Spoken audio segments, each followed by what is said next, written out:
अस्सलामुअलैकुम friends, welcome back to my channel novels by Areej Shah. तो friends, हम अपने नावल का नेक्स्ट पार्ट स्टार्ट करते हैं। वो संजीदगी से जवाब दे रहा था और अब स्टीयरिंग को दाएं जानिब हल्का सा घुमा कर मोड़ काटने लगा।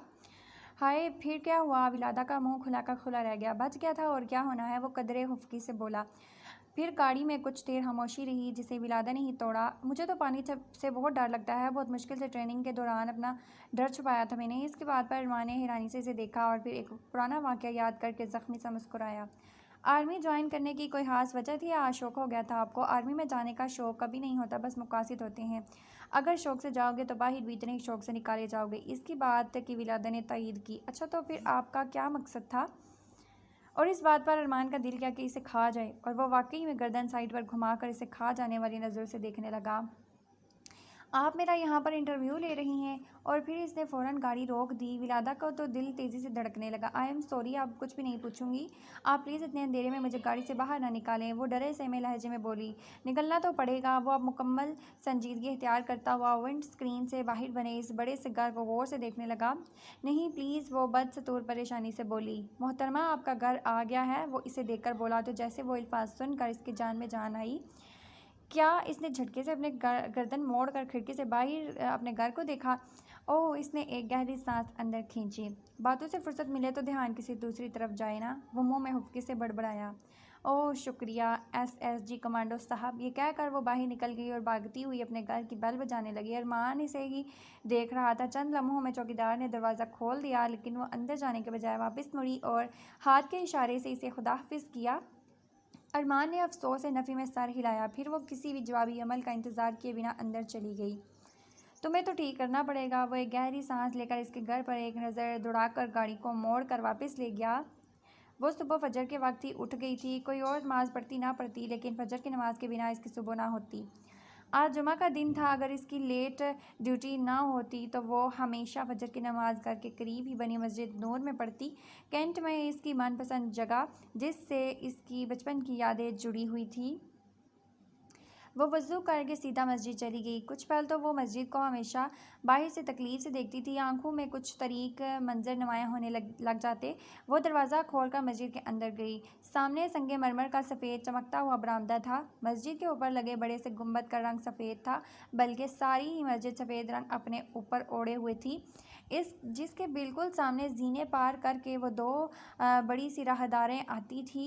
राहदारियों के सामने बड़े बड़े मुख्तलिफ़ इक़साम के ढेरों की तादाद में पौधे लगे हुए थे।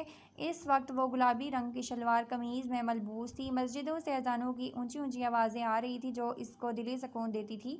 वो तेज़ी से जीने पार करती हुई कोई भी मोड़ लिए सीधा चली गई। सामने एक और बड़ा सफ़ेद रंग का मार्बल्ड फर्श था।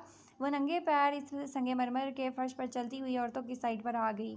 सुबह सवेरे बहुत सी लड़कियां वहां कुरान पाक की तफसीर पढ़ने आती। शीशे का ब्राउन दरवाज़ा खोलकर वो हाल में दाखिल हुई। हाल 4 ऊंचे सतूनों पर खड़ा था। हाल की दीवारें सफ़ेद थी। छत पर बड़े बड़े 2 फनूस लगे हुए थे। सारी छत ही रोशनी से जगमगा रही थी। इनमें से एक दीवार पर बड़ी सी ग्लास विंडो लगी हुई थी। इसने फ़ौरन कालीन पे बनी जाए नमाज पर नमाज अदा की और फिर वहाँ एक जानने वाली लड़की से मिलकर वापस बाहर आ गई। जब भी वो मस्जिद से दूर होने लगती हमेशा गमगीन होती। वो अब मस्जिद के फ्रंट सहन के वस्त में आकर खड़ी हो गई और वापस मुड़कर बड़े गौर से इस मस्जिद को देखकर मुस्कुराने लगी। इसने अपने हाथ सीने पर बांध रखे थे। कुछ मिनटों में वो वापस मुड़ने ही लगी थी कि अपने करीब ही किसी को देखकर वहीं पर हैरानी से खड़ी रह गई। कोई इसी की तरह ही मस्जिद को इसी प्यार से देख रहा था जैसे कुछ देर पहले वो देख रही थी। अरमान, आप यहाँ? वो ताज्जुब और खुशगवारी के मिले जुले तासरात अपने चेहरे पर लिए हुए बोली। अरमान ने इसको अपनी तरफ ऐसे बुलाए जाने पर हैरानी से देखा। विलादा का दुपट्टे के हाले में लिपटा हुआ चेहरा चांद की मानिंद चमकता हुआ देखकर इसे इस पर बेइख्तियार प्यार आया। वो खुद सफ़ेद रंग की शलवार कमीज़ में मलबूस था। कमीज़ की आस्तीनें कोहनियों तक चढ़ी हुई थी और बाल कदरे गीले गीले थे। अस्सलामुअलैकुम, वो मुस्कुराकर बोला। आप यहाँ पर क्या कर रही हैं? और इसे वाकई में विलादा से इस सवाल की 100% उम्मीद थी। नमाज पढ़ने आया हूँ। अब वो दोनों इकट्ठे वापस मुड़ रहे थे। विलादा ने इस बात में सर हिलाया। रात को ठीक से घर पहुँच गए थे? एक और इसके अपने जैसा सवाल। हाँ, इसने इस बात में सर हिलाया। पहले वो गेट से बाहर निकली। आप फ़ौजी अपनी नमाज बहुत पाबंदी से अदा करते हैं ना? वो इसके चेहरे पर सकून चेहरे को देखते हुए इश्तियाक से बोली। हाँ, क्योंकि एक फ़ौजी अपनी नमाज कभी कज़ा नहीं करता, वो मतानत से बोला। इसके बाद से विलादा के चेहरे पर तबस्सुम बिखर आई। आज मौसम कितना अच्छा है ना? वो आसमान की तरफ देखते हुए बोली। अरमान ने आसमान की तरफ देखा। अक्टूबर का महीना था और सूरज भी निकलने वाला था। यह आपको अच्छा मौसम लग रहा है? वो दोनों अब सड़क के साथ बने फुटपाथ पर चल रहे थे। नहीं, बस बात कोई और करने को नहीं मिली तो यही कर दी। इसकी बात पर अरमान का दिल किया कि इसे 21 तोपों की सलामी पेश करे। बात करना ज़रूरी है, वो बस यही बोल सका। नहीं, लेकिन मुझे खामोशी पसंद नहीं है। हालांकि ये खामोशी इसकी ज़िंदगी की सबसे ज़्यादा पसंदीदा चीज़ थी। इसे ये भी मालूम था कि अपना आप छुपाने के लिए वो अक्सर ओवर रिएक्ट कर जाती थी। ओह, तो दूसरों का दिमाग खाना बहुत पसंद है आपको? इसने सवाल किया। आपको पता है कि मैं सिर्फ ज़हीन बंदों का दिमाग खाती हूँ जिसमें नुकसान भरा जा सकता हो। वो बोली। मैं ज़हीन तो नहीं हूँ, लेकिन फिर भी आप 4 दिनों से मुझे जब भी मिले हैं दिमाग ही खा रही हैं। वो अपनी आबरू झुकाकर बोला। मैं अपनी नज़रों से हर किसी को देखती हूँ। आप वाकई में बहुत नालायक होंगे, लेकिन मुझे आप बहुत ज़हीन लगते हैं। वो शरारती अंदाज में बोली और अरमान इसको बस देखता रह गया। चले, अब मैं चलती हूँ, मुझे पार्क भी जाना है। वो वहीं पर रुकी। अरमान भी इसी के साथ वहीं रुक गया। लफ्ज़ पार्क पर इसके जहन में ज़ोरदार धमाका हुआ। आप पार्क रोज़ जाती हैं? इसने पहली बार इससे कोई सवाल किया था। विलादा कदरे हैरान हुई। वैसे तो रोज़ ही जाती हूँ, लेकिन जब ड्यूटी सुबह की होती है तो फिर नहीं जा पाती, इसने संजीदगी से बताया। तो कल आप जाएंगी पार्क? इसकी इस दिलचस्पी से विलादा वाकई में हैरान हो रही थी। हाँ, शायद। ये कहकर वो खुदा हाफिज़ करती हुई वापस मुड़ गई। अरमान ने इसके अपनी नज़रों से ओझल होते ही जेब से फ़ोन निकाला और एक कॉल मिलाई। चंद बार बेल बजने के बाद फ़ोन उठा लिया गया। हेलो अब्दुल्ला। और फिर वो फ़ोन पर बात करता हुआ वापस मुड़ गया। वो अगली सुबह भी नमाज पढ़ कर ब्राक पार्क आ गई। अपने हाथ में नज़दीक ही बनी कैंटीन से चाय लेकर वो एक बेंच पर बैठ गई। इसके साथ वाले बेंच पर एक लड़का अपने चेहरे के आगे अखबार फैलाए हुए था, जिससे इसका चेहरा छुपा हुआ था। वो हर चीज़ से बेनियाज होकर अपने सामने बेतालाब को देखने लगी, जिसके किनारे पर 3 मुख्तलिफ रंगों की कश्तियाँ पड़ी हुई थी। और इन कश्तियों को देखते साथ ही इसे कुछ याद आया। यार विलादा, तंग ना करो, चलो आओ बैठो हमारे साथ। अरमान की आवाज़ कहीं दूर से इसके कानों में गूंजी। नहीं, मैं डूब जाऊंगी। वो बेबी पिंक कलर की घुटनों से ज़रा नीचे तक आती फ्रॉक पहने कश्ती के पास पत्थरों पर खड़ी सहमे हुए अंदाज में पानी को देख रही थी। बालों के दरमियान से मांग निकाल कर इसने 2 पोनियाँ की हुई थी। मेरी प्यारी बहन, तुम नहीं डूबोगी, मैं हूं ना तुम्हारे साथ। अब उस्मान की आवाज़ आई। वैसे भी तुम बोट पर बैठोगी। अगर किसी ने डूबना है तो वो बोट होगी, तुम नहीं। अरमान फ़ौरन बोला। लेकिन मैं बोट पर बैठी होंगी ना, अगर बोट डूबेगी तो मैं भी डूब जाऊंगी ना। वो तकरीबन रोने वाली हो गई। पानी इतना गहरा नहीं है विलादा, देखना कुछ भी नहीं होगा। उस्मान, छोड़ो इस डरपोक विलादत सुल्तान को। आओ, मैं और तुम बोटिंग करते हैं। वो जब चिढ़ता इसे इसी नाम से बुलाता था। चलो ठीक है, मैं तुम दोनों को बेंच पर बैठकर बोटिंग करते हुए देखूंगी। इसका चेहरा फ़ौरन खुशी से खिल उठा। अब बैठ कर देखते हुए डर तो नहीं लगेगा ना? उस्मान बोला और इसने फ़ौरन मुस्कुराकर नफ़ी में सर हिलाया। डरपोक विलादत सुल्तान। वापस मुड़ते हुए अरमान ने आंखें निकाल कर इसे कहा। डरपोक विलादत सुल्तान। ये आवाज़ उसी कानों में एक आखिरी बार गूंजी और फिर वो झटके से माजी की दुनिया से निकल कर हाल में वापस पहुंची तो अचानक नज़र अपने साथ बैठे एक 27-28 साल के खुश शक्ल लड़के पर पड़ी। इसने ज़रा सा चौंक कर इस लड़के को देखा जो इसे ही मुस्कुरा कर देख रहा था। विलादा के चेहरे पर नागवारी फैल गई। जी, मेरे मुंह पर कुछ लिखा हुआ है, वो ऊंची आवाज़ में बोली। इसकी आवाज़ पर दूसरे बेंच पर अखबार अपने चेहरे के सामने किए हुए इस लड़के ने ज़रा सा अखबार नीचे किया। वो अपने सामने विलादा की पुश्त को देख रहा था। नहीं तो आपका चेहरा तो बिल्कुल साफ शिफाफ है, वो मुस्कुराकर बोला। विलादा की रगें मजीद तन गई। वो खामोशी से अपना चेहरा दोबारा तालाब की तरफ मोड़ गई और एक बार फिर तालाब के मंजर में खो गई। इसने हाथ में पकड़े डिस्पोजल कप से चाय का एक घूंट भरा। मेरे साथ भी चाय का एक कप हो जाए। इसकी आवाज़ पर विलादा ने इसे खा जाने वाली निगाहों से देखा। आपके साथ नहीं बल्कि आपके ऊपर हो जाए। वो चाय का कप आगे बढ़ाती हुई ऊंची आवाज़ में बोली। आभार बढ़ता हुआ लड़का बमुश्किल अपनी हंसी रोकने की कोशिश कर रहा था। वो लड़का जैसे वाकई में पजल हो गया। और ये मेरे साथ बेंच पर बैठने की इजाज़त किसने दी है आपको? वो इसे तीखी निगाहों से देखते हुए बोली। ये पब्लिक प्लेस है, मैं जहाँ चाहे मर्जी बैठूँ, वो लड़का बोला। अगर इसी पब्लिक प्लेस पर मैंने पब्लिक को बुला लिया ना तो दिन में तारे दिख जाएंगे आपको। इसीलिए फ़ौरन उठिए यहाँ से। इसकी आवाज़ में ऐसा रअब था कि वो लड़का तो लड़का, साथ बैठा अखबार पढ़ता हुआ आदमी भी हैरान बैठा रह गया। आप उठेंगे यहाँ से या फिर मैं जूता उठाऊँ? इसके बाद पर अखबार पढ़ते हुए आदमी ने बड़ी मुश्किल से अपनी हंसी को जब्त किया। वो लड़का वहाँ से फ़ौरन उठकर चला गया। आया बड़ा चाय पीने वाला। वो अपना सर झटक कर वहाँ से उठ गई और तेज़ रफ्तारी से आगे बढ़ने लगी। अखबार पढ़ता हुआ लड़का भी वहाँ से उठा और इसके पीछे भागने लगा। हाय कैसी हैं आप विलादा? आज तो इसका दिल खुशगवारी से चूर था। इसका मतलब वो हर किसी से फ्री नहीं हो जाती थी। ओह हाय मैं बिल्कुल ठीक हूँ। आप यहाँ पर क्या कर रहे हैं? वो अपने साथ ट्रैक सूट में चलते हुए अरमान को देखकर पहले चौंकी और बेखुशगवार हैरत से बोली, तुम्हारा टेस्ट लेने आया था, शुक्र है अल्लाह का तमाम रिपोर्ट्स क्लियर आई हैं। वो मुंह में बड़बड़ाया। क्या कहा आपने? वो इसकी बात को बिल्कुल भी ठीक से सुन ना पाई। जॉगिंग करने आया था, वो फ़ौरन बोला। विलादा इस बात में सारी लाते हुए गर्दन मोड़ कर सामने देखते हुए चलने लगी। वैसे हैरियत तो है, मैंने दूर से आपको किसी लड़के के ऊपर चलाते हुए देखा था। ना ही पूछे तो बेहतर है, इतना बदतमीज़ और बेशरम इंसान था। पहले मुंह उठाकर मेरे सामने बैठ गया और फिर ढीठों की तरह बेतुके सवालों पर सवाल किया जा रहा था। दिल तो क्या इसके मुंह पर मैं चाय गिरा दूँ या फिर एक जूता उठाकर तो ज़रूर लगाऊं इसको, ताकि ज़िंदगी भर भूल ना सके। और अरमान का दिल किया कि फूट फूट कर हंसे। इसे मालूम था कि मेस में जाते ही इसे अब्दुल्ला नामी आर्मी ऑफिसर से खुद जूते पड़ने वाले थे। फिर आपने चाय क्यों नहीं गिराई इस पर? अरमान ने बहुत मज़े से इसे सवाल किया। इसे वाकई में विलादत से शिकवों और गिलों के बावजूद भी बात करने पर बहुत अच्छा लग रहा था। अभी यही सोच रही हूँ कि आखिर क्यों नहीं गिराई। इसके चेहरे पर गुस्सा नुमाया था।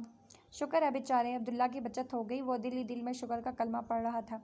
वैसे मुझे तो लगा था कि आप इससे दोस्ती कर लेंगी। क्या मतलब है आपका? विलादा ने रुकते हुए साइड पर मुड़कर इसे अजीब तरीके से देखा। यानी आप किसी के साथ भी जल्दी फ्री हो जाती हैं ना? जैसे इतनी जल्दी मुझसे हो गई इसलिए कह रहा हूँ। इसे लगा जैसे विलादा इस पर चीख पड़ेगी। खैर अब ऐसी भी बात नहीं है, मैं हर किसी से फ्री नहीं होती। एक बार फिर अपने गर्दन मोड़ कर सामने करके चलने लगी। अच्छा इसका मतलब किसी किसी से होती हैं।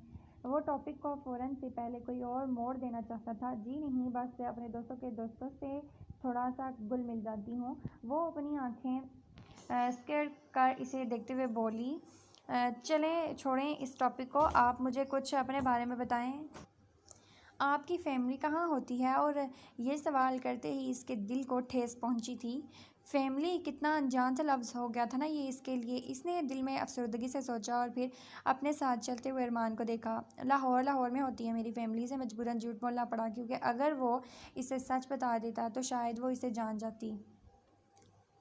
और तुम्हारी कहाँ पर होती है? इसने जानबूझकर ये सवाल किया था। विलादा ने इसे बेयकीनी से देखा। आज तक किसी ने भी, यहाँ तक कि सहर ने भी इसे ये सवाल नहीं किया था। मेरी कोई फैमिली नहीं है, सब ने मुझे छोड़ दिया है। ये बात कहते हुए इसने अपने अंदर के दुख को अयान नहीं किया था, लेकिन चेहरे पर सख्ती लाने को वो ना रोक पाई। अरमान इसके चेहरे के तासरात और इसके जवाब पर वहीं पर साकित खड़ा रह गया। विलादा आगे बढ़ गई। यानी आर्मी ज्वाइन करने के बाद सब नाराज़ हो गए थे? वो बात को मजाक में लेते हुए इसके साथ चलने लगा। अरमान प्लीज़, क्या हम इस टॉपिक को बंद कर सकते हैं? मुझे अपनी पर्सनल ज़िंदगी के बारे में कोई बात नहीं करनी। इसके चेहरे पर इस कदर संजीदगी अरमान ने पहली बार देखी थी। वो इसके बारे में वाकई में कुछ नहीं जानता था, ये वो देख सकता था। ओके जैसी तुम्हारी मर्जी, इसने शाने अचकाए। वैसे एसएसजी कमांडो का खारिया में क्या काम? आप लोगों की ड्यूटी तो सरहदों की तरफ होती है ना?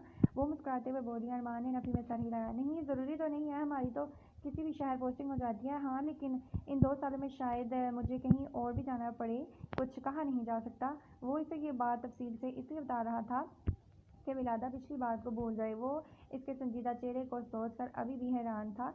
ओके अब मैं चलती हूँ, हॉस्पिटल जाना है मुझे, वो मुस्कुराकर बोली। ठीक है बाय। वो भी जवाबन मुस्कुरा दिया और फिर विलादा पार्क से बाहर निकल गई। वो वहीं पर खड़ा किसी गहरी सोच में गुम हो गया कि कुछ ही पल में पीछे से एक भारी कम जिस्म इसका गला पकड़कर ज़ोर से दबाता हुआ इसकी कमर पर चढ़ गया। कमीने, इतनी बेइज्जती करवा दी मेरी तूने। और अरमान वहीं पर कहका लगाकर हंसने लगा और ज़मीन पर गिर गया। अब्दुल्ला ने पेट पर बुरी तरह एक मुक्का मारा। यार रहम करो कुछ मुझ पर। वो बदसुर हंस रहा था। रहम? तुम जैसे बेरहम इंसान पर रहम करो, वह मसनूई गुस्से से चिढ़ाता हुआ बोला। जब इस लड़की ने कहा कि चाय फेंको या जूता उठाऊं तो एकदम से मेरा रंग उड़ गया। एक तो दिल किया कि इस अखबार में छुपे चेहरे के पास लाकर खड़ा कर दूं और बताऊं इस कमीने ने मुझे ये सब करने को कहा था। वो अपना सर छिटकते हुए बोला। मुझे तो लगा था कि वो तुमसे दोस्ती कर लेगी, इसीलिए तुमसे लिफ्ट करवाने को कहा। वो शाने चढ़ाकर बोला। दोस्ती? तुम दोस्ती की बात कर रहे हो? इसकी आंखों में आग और नफरत भरी हुई थी। ऐसे होनहार शेरनियों की तरह मुझे देख रही थी कि मैंने तो कलमा तक पढ़ लिया था।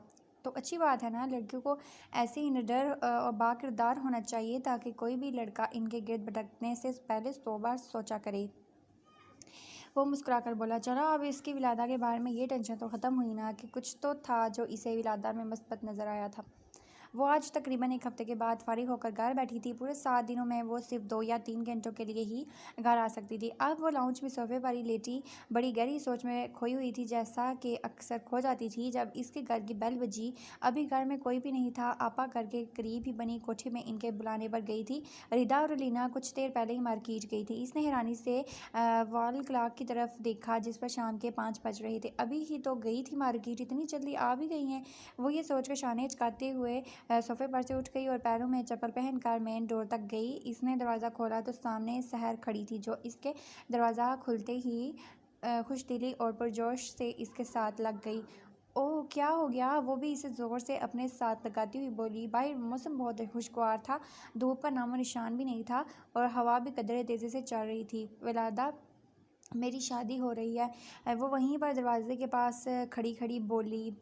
इसने लेमन और हाफ वाइट कलर के प्रिंट की शॉर्ट कमीज़ पहन रखी थी और इसके साथ ऑफ वाइट कलर की कैपरी पहन रखी थी। इसके रंग के डाई किए हुए बाल इस वक्त खिले हुए थे। विलादा के अपने चेहरे पर भी खुशगवारी सिमट आई। ये तो बहुत अच्छी खबर है। वो एक बार फिर इसे गले से लगाकर बोली, लेकिन अब की बार इसने सहर की सिज़कियाँ सुनी। इसने फ़ौरन ताज्जुब से सहर को अपने से अलग किया। सहर रो रही थी, आंसू कतार इसकी आंखों से बह रहे थे। इसका नाक बिल्कुल सुर्ख हो चुका था। विलादा को इसकी हालत से परेशानी हुई। सहर, क्या हुआ है, क्यों रो रही हो? विलादा की आवाज़ में भी इस बार तकलीफ वाज़ह थी, लेकिन सहर मुसलसल आंसू बहाए जा रही थी। चलो इधर बैठो। वहाँ से मेन डोर के पास ही बने 3 बड़े बड़े स्याह रंग के मार्बल जीनों पर बिठाते हुए बोली, अब बताओ, ऐसे रोना क्यों शुरू कर दिया है तुमने? इसने इसका झुका हुआ सर अपने हाथों की 2 उंगलियों की थोड़ी पर रख कर ऊपर किया। मुझे अपनों को खो देने से बहुत डर लगता है विलादा। और ये सुनकर जैसे विलादा भी सन्नाटे में आ गई। सहर एक बार फिर इसके गले लग कर रोने लगी। अपनों को खोना वाकई में बहुत मुश्किल होता है। अपनों को खोना इतना मुश्किल के बर्दाश्त से बाहर हो जाता है। यह डर तो इतना खौफनाक होता है कि सोच कर भी जिस्म कांपने लगता है और आंखें आंसू से लबरेज हो जाती हैं। इसने तकलीफ से अपने साथ लगी सहर को देखा और फिर इसे अपने से अलग किया। तुम ये बात क्यों सोच रही हो? सब तुम्हारे पास ही तो हैं, कोई भी तुमसे दूर नहीं जा रहा। मुझे बहुत डर लगता है विलादा। मैं असद से बहुत प्यार करती हूँ, मुझे इसको खो देने से बहुत डर लगता है। वो अपनी आंखों को पहली बार आंसू से साफ करती हुई बोली। विलादा के अपने आंसू भी निकलने लगे, जिन्हें बहुत बार कोशिश करने के बावजूद भी वो अपने अंदर तक ना रख सकी। इसने फ़ौरन अपने आंसू अपनी हथेली की पुष्ट से साफ़ किए। हमें ये क्यों लगता है सहर के जो आर्मी में होते हैं वही जल्दी इस दुनिया से चले जाते हैं? हमारी उम्र तो किस्मत में लिख दी गई है ना, फिर चाहे दुनिया इधर की उधर हो जाए, हमने वक्त मुकर्रा पर ज़रूर मरना है। वो इसे समझाने की कोशिश कर रही थी। वो इसे अपनी ज़िंदगी की मिसाल देना चाहती थी। कोई भी आर्मी में नहीं था, लेकिन एक एक करके कैसे सब इस दुनिया से चले गए पता ही नहीं चला। असद को कुछ होगा तो नहीं ना विलादा? देखो वो कल वज़ीरिस्तान गया है, अगर इसे कुछ हो गया तो मैं मर जाऊंगी। इसके चेहरे पर खौफ वाज़िया था। सहर, नहीं, कुछ भी नहीं होगा। जब तक अल्लाह की मर्ज़ी नहीं होती तब तक कोई भी चीज़ से किसी को नुकसान नहीं पहुंचा सकती। विलादा, क्या दुनिया सुकून और अमन से नहीं रह सकती? क्यों अपने मुल्क की और सरहदों की हिफाजत करना ज़रूरी है? ये सब दुश्मन चैन से क्यों नहीं रह सकते? इन्हें इस चीज़ का एहसास नहीं होता कि आर्मी वालों की भी अपनी एक ज़िंदगी होती है। मुल्क की हिफाजत के अलावा भी इनकी ज़िंदगी में बहुत से अहम काम होते हैं। हमारे दुश्मन हमारे फ़ौजियों को शहीद करने से पहले ये क्यों नहीं सोचते कि कोई पीछे इन फ़ौजियों का भी इंतज़ार कर रहा है, कोई बेसब्री से इनकी एक झलक देखने को बेकरार है, कोई हर वक्त अल्लाह से इनकी सलामती की दुआएं करता है। इसकी आवाज़ कदरे बारी हो चुकी थी। हमारे दुश्मन हमारे लोगों को मारने से पहले कुछ नहीं सोचते। इन्हें हम लोगों से कोई हमदर्दी नहीं है। वो जालिम हैं, इन्हें हम पर तरस नहीं आता सहर। वो हम पर जुल्म करने को अपनी फतह समझते हैं। वो अपने ही किसी गम को सोच रही थी। मैं तुमसे एक बात कहूँ? वो इसे प्यार से देखते हुए बोली। सहर ने इस बात में सर हिलाते हुए जवाब तलब किया। तुम्हें पता है कि शहादत का रुतबा बहुत ही ख़ास लोगों को मिलता है और इस रुतबे को पाने के लिए जितना जज्बा पाकिस्तानी आर्मी में है, इतना दुनिया की किसी फ़ौज में नहीं होगा। जब एक लड़का या लड़की आर्मी में जाते हैं तो इनके पास फ़ैसले के पीछे अपने मुल्क की हिफाजत के अलावा सिर्फ़ और सिर्फ शहादत हासिल करने की सोच कार फरमा होती है। हमारे मुल्क का एक एक फ़र्द इस मकाम तक आने के लिए बेहद कोशिश करता है जिस मकाम पर आज असद या फिर अरमान खड़े हैं। और शहर तुम्हें रोने के बजाय इस आर्मी ऑफिसर के ख़ानदान का हिस्सा होने पर फ़ख्र करना चाहिए जो सिर्फ़ अपने मुल्क की हिफाजत के लिए किसी भी खौफ या डर के बगैर आज सीना तान के दुश्मनों के सामने खड़ा है। तुम्हें तो फ़ख्र इस बात पर होना चाहिए कि असद की वजह से शायद बहुत से लोगों की जानें बची हैं। तुम असद की सोच को देखो कि वो क्या सोचता है। इसे मौत का खौफ बिल्कुल भी नहीं है। वो यकीनन तुमसे भी पहले अपने मुल्क के बारे में सोचता है, अपने माँ बाप के मरने से पहले अपनी शहादत का सोचता है। वो बेशक अपने घर वालों से बेइंतहा मोहब्बत करता है, लेकिन इस मोहब्बत से पहले वो अपनी इस खाकी वर्दी से इश्क करता है जिसको पहनने के लिए इसने बहुत मेहनत की है, जिसके पहनने पर इसको फ़ख्र है और जिसको पाने के लिए बहुत से लोग तरसते हैं। तुम इसकी सोच बनो सहर, तुम हर कदम पर इसके साथ चलो, इसको अपने साथ होने का एहसास दिलाकर इसका हौसला मज़ीद बुलंद करवाओ कि आज इसकी वजह से हम सब महफूज हैं, कि आज इसकी वजह से कोई दुश्मन हमारे नज़दीक नहीं भटक सकता, कि वो अपने मुल्क के लिए अपनी जान का सौदा तक करने को तैयार है। वो असद को मरकज़ बनाकर इसे हर एक पाकिस्तानी फौजी की मिसाल दे रही थी। बहुत प्यार से बोलकर वो खामोश हो गई कि सहर इसे हक्का बक्का देखने लगी, लेकिन इसने अपनी बात का सिलसिला वहीं से शुरू किया। तकरीबन हमारे मुल्क की आर्मी 7 लाख है और इन 7 लाख फ़ौजियों के कंधों पर 20 करोड़ आवाम की ज़िम्मेदारी है। तो वो कैसे इस ज़िम्मेदारी को ना निभाएं, तो फिर वो कैसे डर कर खौफ के मारे छुप जाएं। जिनके कंधों पर इतनी बड़ी ज़िम्मेदारी हो तो वो फिर वो कैसे सुकून से घर बैठ सकते हैं। ये तो मुसाफिर होते हैं, अगर इनके चलते कदम रुक जाएं या इनका सफ़र थम गया हो तो फिर 20 करोड़ आवाम की हिफाजत कौन करेगा। इसलिए मैं या तुम इन आर्मी वालों के जज्बों को भांप नहीं सकते जो जीना भी चाहते हैं लेकिन बिना किसी डर के मौत को गले लगाने को भी तैयार हो जाते हैं, जो मरने को तैयार हो जाते हैं लेकिन कभी मरते नहीं। हम तो इनकी सोच तक पहुंच ही नहीं सकते जो बगैर किसी लालच के अपने लोगों की हिफाजत करते हैं। ये आर्मी वाले वाकई में हमारी समझ से बाहर होते हैं। वो जो सर झुकाए इत्मीनान से इससे ये सब कुछ कह रही थी, आस्तगी से अपना सर ऊपर किया। सहर इसे जैसे शुक्रगुजारी से देख रही थी। ना ही कभी इसने ये बात सोची थी और ना ही किसी ने इसे एक फ़ौजी की हकीकत से आशना किया था। सहर मुस्कराई तो वो भी धीरे से मुस्कुरा दी। अब भी अगर तुम असद के लिए डरती हो तो अल्लाह से दुआ किया करो कि वो इसे अपने हिफ्ज़ व अमान में रखे। लेकिन सहर मैं तुम्हें एक बार फिर ये बात वाज़ेह तौर पर बताती चलूँ कि ज़रूरी नहीं जो लोग आर्मी में होते हैं वही इस दुनिया से जल्दी चले जाते हैं। ये बात कहते हुए इसे हमेशा उस्मान याद आता था, इसका भाई जो दहशत गर्दों के हाथों शहीद कर दिया गया था। मुझे नहीं पता था कि तुम इतनी गहरी सोच में चली जाओगी। सहर अपने आंसू साफ करती हुई प्यार से बोली। और मुझे भी। पीछे से विलादा को कोई जानी पहचानी आवाज़ आई तो इसने अपना चेहरा पीछे किया। सफ़ेद रंग की दीवार के साथ टेक लगाए हाथ बांध कर खड़ा वो इसे खुशगवारी से देख रहा था। अरमान, आप यहाँ कैसे? वो हैरत से बोली। मैं अरमान भाई के साथ ही आई हूँ। तुम्हारा पोर्च ज़रा आगे को है, शायद इसीलिए तुमने गाड़ी पार की हुई ना देखी हो। सहर की वजाहत पर इसने इस बात में सारी लाया।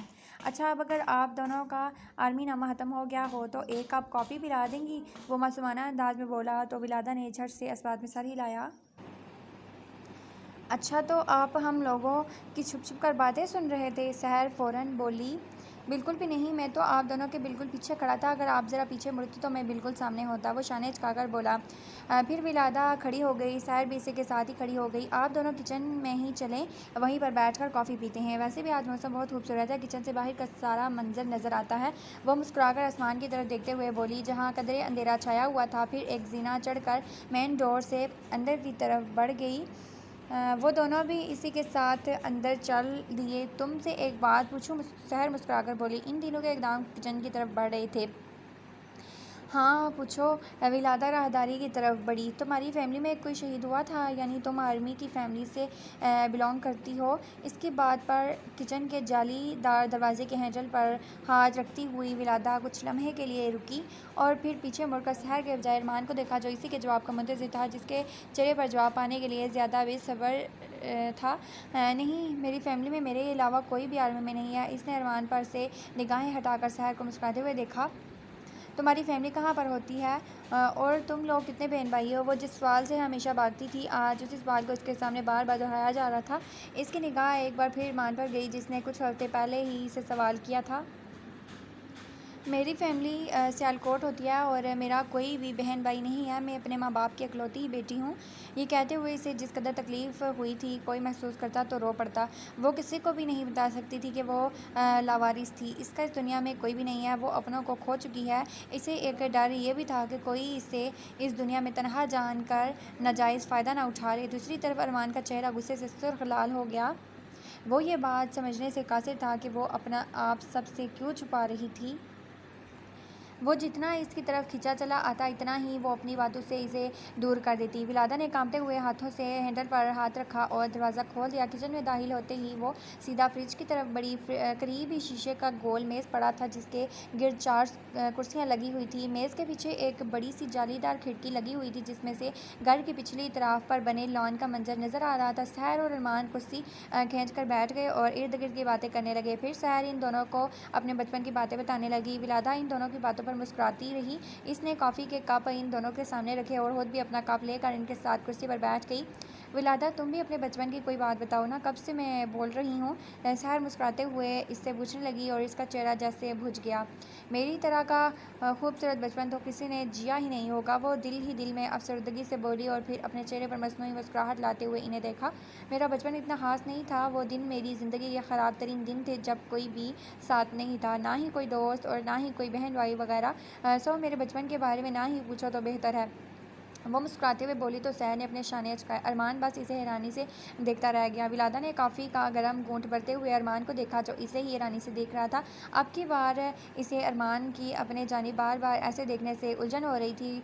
बाहर बादल ज़ोर से गरज रहे थे। वो दोनों ही एक दूसरे को पहचान नहीं पा रहे थे। अरमान इसकी अंदर की हालत से अनजान था और वो इसे बाहर से ही पहचान नहीं पा रही थी। शादी की तैयारी हो चुकी है। वो दोनों इकट्ठे ही हॉस्पिटल से निकल रही थी जब विलादा ने इससे पूछा। दोनों ने ही अपने मेडिकल गाउन कलाई पर लपेट रखे थे। हाँ, तकरीबन बस कल ज्वेलर के पास जाना है। वो दोनों अपनी अपनी गाड़ियों की तरफ बढ़ रही थी। कैसी हो लड़कियों? अब दोनों को ही अपने करीब से आवाज़ आई। इन दोनों ने एकदम अपना सर ऊपर उठाया। सैर के चेहरे पर इंतहा की खुशी उभर आई। सामने अपनी गाड़ी के साथ टेक लगाए हुए असद खड़ा था। इसने अपनी आंखों पर सन ग्लासेस लगाई हुई थी। सैर भागती हुई इसके पास गई और बेहतियार गले लग गई। इसकी आंखों से एक बार फिर आंसू निकल पड़े। विलादा मुस्कुराती हुई चल कर इनके पास आई। देखो, मैं वापस आ गया हूँ और तुम अब भी रो रही हो। वो सहर को अपने से अलग करता हुआ बोला। नहीं, मैं रो नहीं रही हूँ, बस खुश हूँ कि तुम बिल्कुल सलामत वापस आ गए हो। वो अपने आंसू साफ करती हुई बोली। मुझे तो परेशानी हो रही है कि जब मेरी बीवी बन जाओगी तो मैं तुम्हें कैसे संभालूंगा। नहीं, मुझे संभालने की ज़रूरत नहीं पड़ेगी असद। देखना, मैं एक बहुत ही बहादुर आर्मी ऑफिसर की बाहिम्मत बीवी साबित होंगी, जो बहुत खुशी से अपने शौहर को हमेशा अलविदा किया करेगी।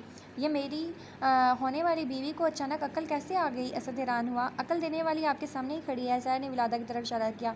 तुम्हारा बहुत बहुत शुक्रिया विलादा, वरना मैं मरता ना मरता, लेकिन इसकी टेंशन ने मेरी जान ज़रूर ले लेनी थी। इसकी बात पर सैर ने इसे मुक्का मारा। ऐसी बातें मत क्या करो प्लीज़। वो सर झुकाते हुए बोली। अच्छा, तो मैं सिर्फ मजाक ही कर रहा था, लेकिन प्लीज़ अब रोना तो बंद करो। चलो आओ घर चलें। वो इसे प्यार से बोला। मैं अपनी गाड़ी पर ही जाऊंगी। ये कहकर वो नाराज़गी से वापस मुड़ कर तेज़ी से चलती अपनी गाड़ी तक गई और दरवाज़ा खोलकर अंदर बैठ गई। हाँ, अक्ल दी है तुमने इसे, ये तो अब भी वैसे की वैसी है। असद इसे देखकर मसनूई हुफ्के से बोला। विलादा हंस दी। आप भी तो ऐसी बातें मत क्या करें ना, पता भी है इसका कि वो नहीं बर्दाश्त कर पाती, फिर भी इसे तंग करते हैं। चले आप जाकर मनाएं इसे। वो बोली। ओके, फिर खुदा हाफिज़। ये कहकर इसने भी मुड़ कर गाड़ी का दरवाज़ा खोला। अल्लाह हाफिज़। वो भी अपनी गाड़ी की तरफ बढ़ गई। नवंबर का आखिर था। वो मेहंदी के फंक्शन से काफ़ी देर पहले ही सहर के घर आ गई थी। अपने कपड़े भी वो इसी के घर ले आई थी।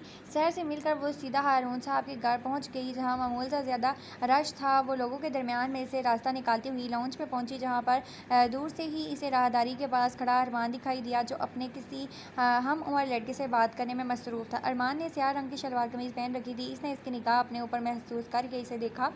वो आसमानी रंग की प्रिंटेड कमीज़ और सफ़ेद रंग के तंग ट्राउज़र में मलबूस थी। इसने सफ़ेद रंग का जालीदार स्वेटर भी पहन रखा था। बालों को इसने जूड़े में कैद करके रखा था, जिसकी 2-3 बड़ी बड़ी लिट्टें इसके माथे पर गिरी हुई थी। इसने अपना हाथ हिलाकर सलाम किया तो अरमान ने भी हल्का सा मुस्कुराकर अपना हाथ हिला दिया। वो अब तेज़ी से इसकी तरफ बढ़ रही थी जब किसी ने इसके आगे अपनी टांग की और वो फ़ौरन मुँह के बल ज़मीन पर गिरी। इसने शदीद गुस्से से अपना सर ऊपर किया तो दनियाल अपने बालों पर हाथ हिलाता हुआ ऐसे आगे की तरफ जा रहा था जैसे मैदान जंग में फ़तह मिल गई हो। कैसी हो कैप्टन विलादा सुल्तान? विलादा को तो इतनी तकलीफ़ नहीं हुई थी क्योंकि शुक्र है नीचे कारपेट था और अगले ही लम्हे अरमान ने दनियाल के आगे अपना पाँव किया तो वो भी इसी तरह मार्बल्ड फर्श पर ज़ोर से मुंह के बल गिरा। विलादा ने एक ज़ोरदार कहका लगाया और बहुत सालों के बाद वाकई में एक खालिस मुस्कुराहट इसके चेहरे पर आई थी, जिसमें ना किसी गम की मिलावट थी और ना ही किसी तकलीफ़ की। मेरी छोड़िए, अपनी सुनाएं, आप कैसे हैं कैप्टन दनियाल हारून? वो हंसने के दौरान बहुत मुश्किल से बोल रही थी। इसने अरमान को देखा जो मज़े से हाथ बांधे सर झुकाए अपने नीचे बैठे दनियाल को देख रहा था। इनके हालात तो नाजुक ही लगते हैं, वो बोला। दनियाल ने सर उठाकर मुंह फैलाते हुए अरमान को देखा जो वध से दूर मुस्कुराए जा रहा था। इनके बिल्कुल पास ही इसमा साहिबा खड़ी हैरान से इन दोनों को देख रही थी। विलादा ने हंसते हुए सर उठाकर इन्हें देखा। अस्सलाम वालेकुम आंटी, वो अब अपने चेहरे पर हल्की सी मुस्कुराहट लाए हुए बोली। अस्मा साहिबा ताज्जुब से आंखें फैलाए इन्हें देख रही थी। ये क्या कर रहे हो तुम दोनों यहाँ पर बैठकर? वो कदर संजीदा थी। मम्मी गाने गा रहे हैं, नज़र नहीं आ रहा? दनियाल अपनी माँ के सवाल पर हंसते हुए बोला। चुप रहो तुम। विलादा तुम बताओ यहाँ पर क्या कर रही हो? और विलादा भी हंसती। नहीं आंटी, डांस की प्रैक्टिस कर रहे हैं और हम दोनों ने मार डाला नामी गाने पर इकट्ठे डांस करना है, इसलिए नीचे बैठे हैं। वो बस दूर मुस्कुरा रही थी, जिस पर अस्मा साहिबा अफसोस से नफ़ी में सर हिलाती आगे बढ़ गई। आजकल के बच्चों से तो अल्लाह बचाए। इनकी आवाज़ पर पीछे वो दोनों एक बार फिर हंस दिए। मम्मी अहमद से बोले ना मुझे मेरी सारी तस्वीरें सेंड करे। विलादा के कानों में करीब ही एक बच्ची की आवाज़ गूंजी। इसने वहीं पर बैठे बैठे गर्दन मोड़कर सामने सोफे की जानिब देखा, जहाँ पर एक औरत अपने नौउम्र बेटा बेटी के पास बैठी फ़ोन इस्तेमाल कर रही थी और बेटी बार बार इनकी कलाई को हिलाते हुए कुछ कहती। विलादा इस बच्ची की बात पर मुस्कुरा दी। कुछ ही लम्हों में वो जैसे माजी की खाई में पहुँच चुकी थी। दादा अबू उस्मान से बोले ना कि मुझे मेरी सारी तस्वीरें अपने कंप्यूटर से सेंड करे। वो चारों इसी वक्त आसिम साहब के वसी और रीज़ और पुरअसाइश लाउंज में बैठे थे जब विलादा इनकी कलाई को खिलाते हुए बोली। उस्मान तस्वीरें भेजो विलादा की जल्दी से इसके कंप्यूटर पर। वो अखबार पढ़ते हुए बगैर इसकी तरफ देखते हुए बोले। अब्बू मैंने सारी की सारी सेंड कर दी हैं अब, और इसे कौन सी चाहिए? उस्मान चिढ़कर बोला। दादा अब्बू ये झूठ बोल रहा है, मैंने इसके कैमरे में 70 तस्वीरें बनाई थी, जिनमें से इसने मुझे 50 भेजी हैं और बाकी की 30 पता नहीं कहाँ कर दी हैं। इसे बोले मुझे अभी इसी वक्त भेजे। अल्लाह अल्लाह विलादा सुल्तान, इतनी तस्वीरें बनाकर तुमने मरना है? कहाँ करती हो इतनी तस्वीर? साथ अपने फ़ोन से लगे हुए अरमान ने इसकी बात सुनकर अपने दोनों कानों पर उंगलियों के इशारा करते हुए तौबा करते हुए कहा, मैं इनमें से सिर्फ 2 या 3 ही रखूँगी, बाकी सारी डिलीट कर दूँगी। अरमान मुझे बस अपनी